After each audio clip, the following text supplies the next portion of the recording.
हां, मी doctor Shubham Sanjay Teli, medical officer, ग्रामीण रुग्णालय पिंपळगाव हरेश्वर येथे कार्यरत आहे. मला 22 महिने झालेले आहे. तुम्ही 22 महिन्यापासून मग आता आहे तुम्ही तुमच्या अकार्यक्षमतेमुळे एवढं रामायण घडलं, याच्याबद्दल तुम्ही काय सांगाल? लोकांचा आक्षेप आहे तुम्ही येत नव्हते, काही सुविधा दिल्या नाही, याच्याबद्दल येत होतो एवढं गाव तर नाही खोटं बोलणार.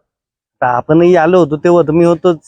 तुम्ही कुठेतरी असं धूमकेतू सारखं चमकले होते आमच्या समोर, नंतर एवढ्या प्रतिक्रिया, लोकांच्या तिखट प्रतिक्रिया, याच्याबद्दल तुम्ही काय सांगाल?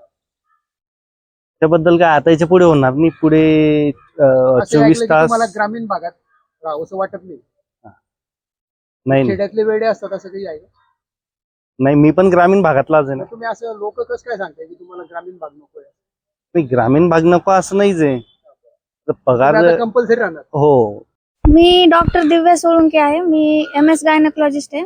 मी इथे 7 महिन्यांपासून कार्यरत आहे. किती डिलिव्हरी झाला आतापर्यंत मॅडम तुमच्या? तुम्ही किती डिलिव्हरी केल्या? मी म्हणजे माझे जे ड्युटीचे दिवस आहे त्या दिवशी जर पेशंट जे आले तर मी अटेंड करायचे आणि बाकी टाइम जर काही प्रॉब्लेम असला तर फॉलोअप साठी यायचे. आतापर्यंत तुम्ही गरोदर मातांसाठी मार्गदर्शनासाठी एखादा शिबिर घेतलं एवढे? हा, दर महिन्याच्या 9 तारखेला.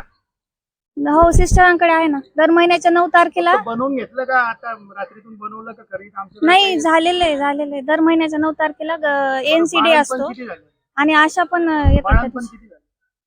डिलिव्हरीज काही महिन्यामध्ये 6, काही 10, काही 8 असे. हो. कुपोषित बालक वगैरे आढळले जन्मतात? नाही, तसं आपण तसे इथे सुविधा नसल्यामुळे जे असं असतं ना सोनोग्राफी मध्ये प्रॉब्लेमॅटिक पेशंट, त्यांना आपण रेफर करतो. बाळंतपण झाल्यानंतर काही अशा क्युऱ्या आढळल्यानंतर तुम्ही त्यांना पुढचं गायडन्स केलं का? काय करायचं? हो, केलं ना. सगळं रेकॉर्डला आहे तुमचं? हा, आता क्लिअर मिळेल सगळं? हो, मिळेल. का बदलून जायचंय?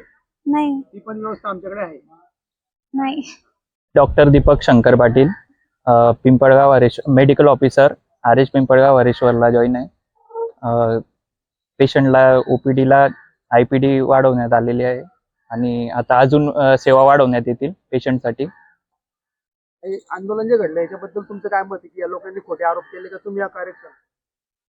त्यांचे आरोप खरे होते ना? पेशंटला सेवा वाढवण्यात येईल आता अजून समोर. तुम्ही मागे चुका केल्या ते तुम्हाला मान्य आहे? तुम्ही हजर राहणार ज्या काही आरोप होते, जे आरोप आहे खरे का खोटे? लोक नाही, काही सोयी सुविधा मिळाल्या नाहीत पेशंटला. PM एक्सरे वगैरे त्या सोयी सुविधा वाढवण्यात येतील.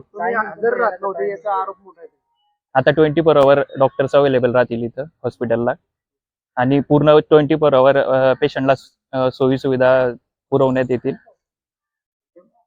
याची पूर्तता डॉक्टरांकडून होईल. आता तुम्ही बोला.